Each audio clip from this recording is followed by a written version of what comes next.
You just say 2013. It could be a slip of tongue. It's 2023. No, you said first admit that you were wrong, that you slip of tongue. Bwala, I know your deflection tactics. No, you can't play me at the game. Did you or did you not say 2013? Go straight ahead. Answer the questions. I'm not writing Jamb here. Answer the questions. Answer the questions, Bwala. Bwala. Did you say 2013 or did you not say 2013? It could have been a slip of tongue. Okay, then allow me to go ahead. The truth is, go ahead. Don't deflect. Answer the question. No, there's not. You see, no, it's a deflection tactics. Go ahead. See, let me tell you what cannot happen here. Yes, what cannot is happen? that you cannot control me or talk to me like a secondary school student. Oh yeah, go ahead, Bwala. If you ask a question, answer the question and listen to the answer.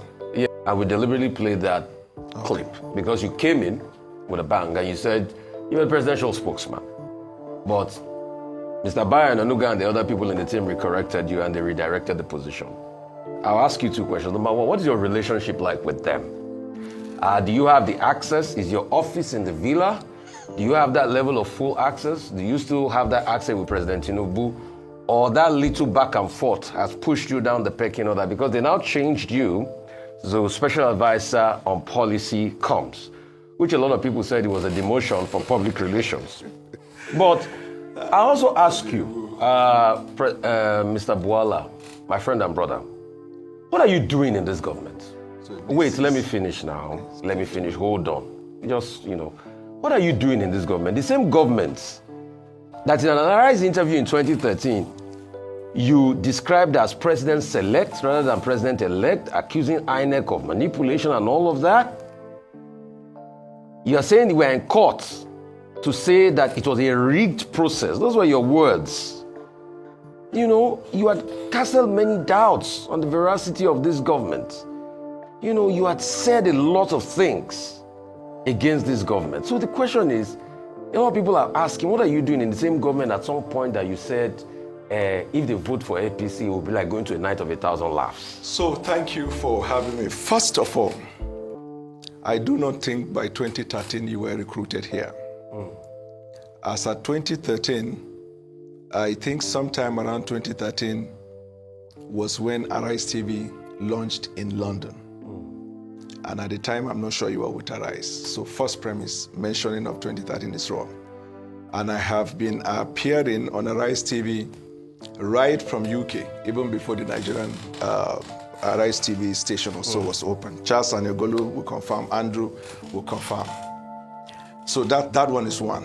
The second one 2023. It's 2023 you said these things, but no, you just said 2013. It could be a slip of tongue. It's 2023 you said first admit that you were wrong, that you slip of tongue. Bwala, I know your deflection tactics. No, you can't play me at the game. Did you or did you not say 2013? Go straight ahead. Answer the questions. I'm not writing Jamb here. Answer the questions. Answer the questions, Bwala. Did you say 2013 or did you not say 2013? It could have been a slip of tongue. Okay, then allow me to go ahead. The truth is, go ahead. Don't deflect. Answer the question. No, there's not. You see. No, it's a deflection tactics. Go ahead. See, let me tell you what cannot happen here. Yes, what cannot happen? Is that you cannot control me or talk to me like a secondary school student. Oh yeah, go ahead, Bwala. If you ask a question, answer the question and listen to the answer.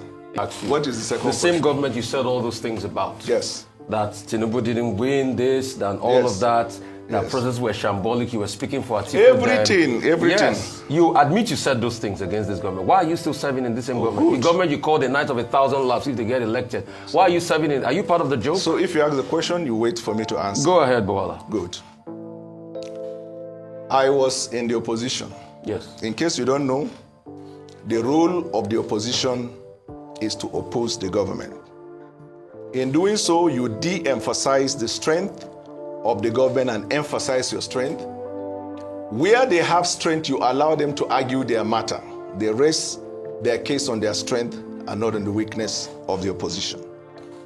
When I made a decision on the 10th of January, and after I visited the president, from that day till date, I speak well of the president and I support his activities. Now you ask, I spoke. Can I have water to drink, please? Sure.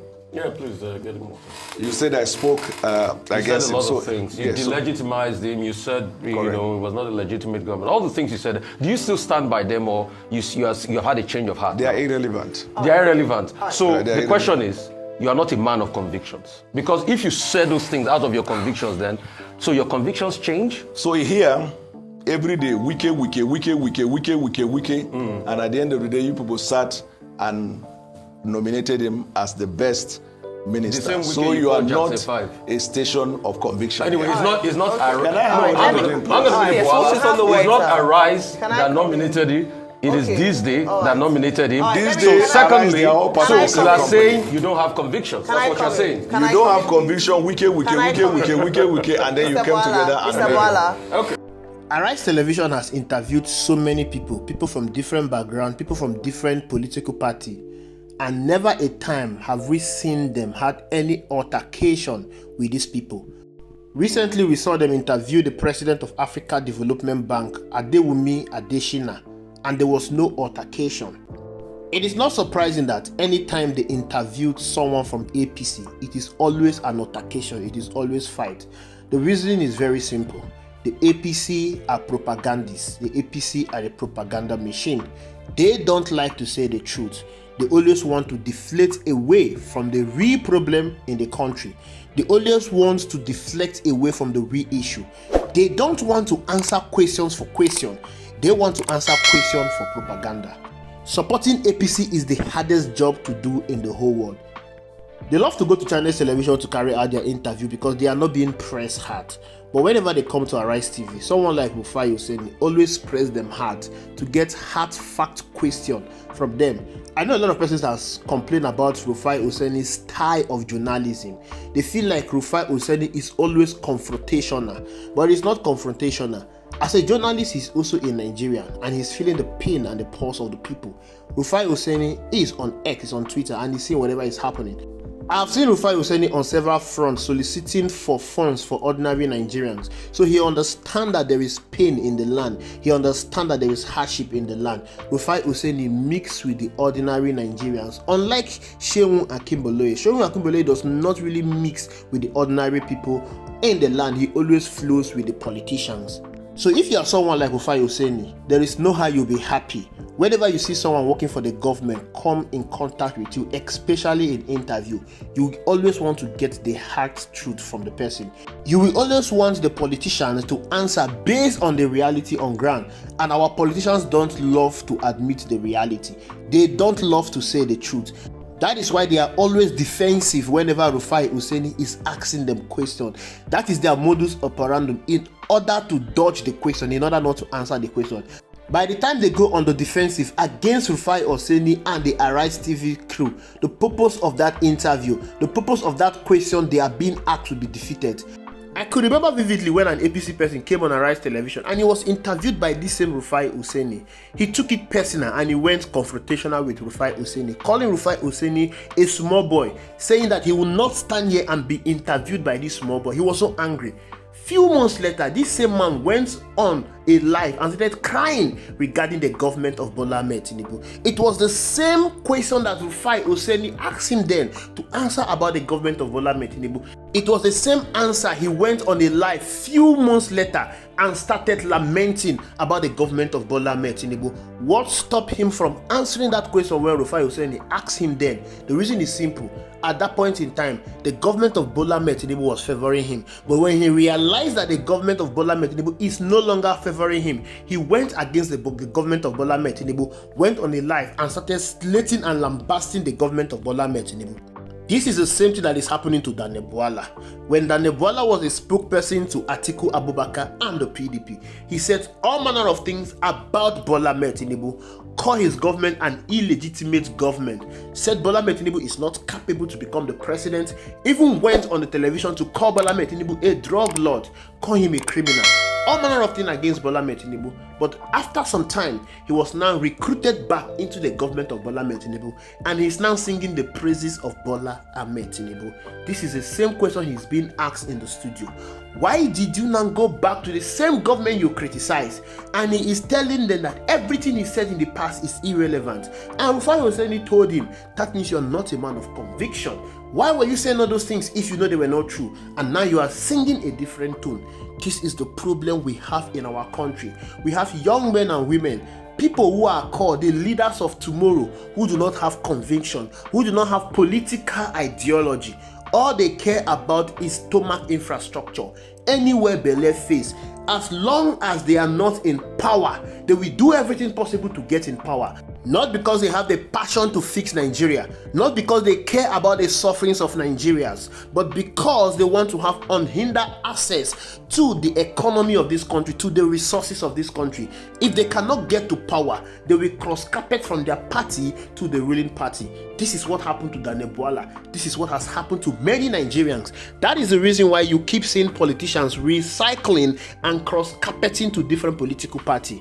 Many people who campaign under P2B wave, who won election in Labour Party, many of them, especially lawmakers, they've all cross-carpeted to APC. The same APC in 2023, they were singing and saying that they want to take power away from them and give it to Nigerians. The same APC they were saying in 2023 do not have the capacity to deliver quality service to Nigerians. The same APC they were with P2B to overthrow. It is the same APC they have gone to. Even some PDP lawmakers have also cross-carpeted to APC. Why? Lack of conviction, lack of political ideology. This is what has destroyed our political landscape. Not only has it destroyed our political landscape, it is destroying our country. Because our young men and women, the young people in this country who are supposed to be holding these old politicians to account, are the ones that are singing the praises of this politician. Let us come back to Bwala. What exactly is he going to speak about the government of Bola Tinubu? On what promises has Bola Tinubu delivered to the people of Nigerians that he is going to use to praise the government of Bola Tinubu? Things are worse under the government of Bola Tinubu. Nigerians are experiencing the most excruciating pain in the history of this country. The cost of commodities in the market has skyrocketed and it is not coming down anytime soon. Price of goods, price of transportation, housing, everything has gone up. Recently, Nigerians are complaining about a hike in data.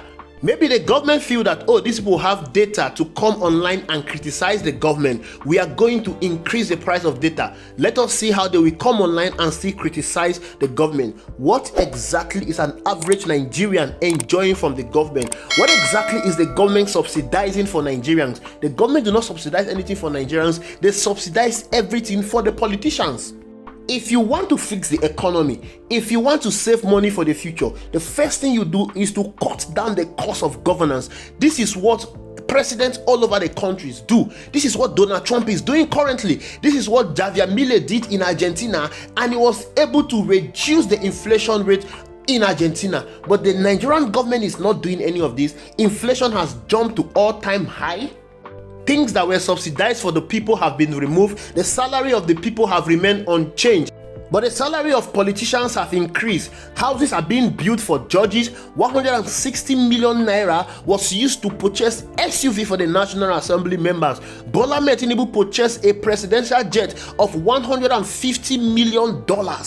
All from the money that was taxed from Nigerians. What exactly are Nigerians enjoying from this government? Absolutely nothing. Rather than coming together to speak for Nigerians, rather than coming together to form a government that will defeat the government of Bola Tinubu, because the government of Bola Tinubu is not doing anything tangible for Nigerians. Bwala is telling us that everything he said in the past about Bola Tinubu is irrelevant. Don't blame Bwala. Blame the Nigerian people, because this is the kind of mindset that most of the people in Nigeria have. Corruption is corruption in Nigeria when it is not favoring you, but when corruption starts favoring you, it no longer becomes corruption. Thank you for watching. I will see you in the next video.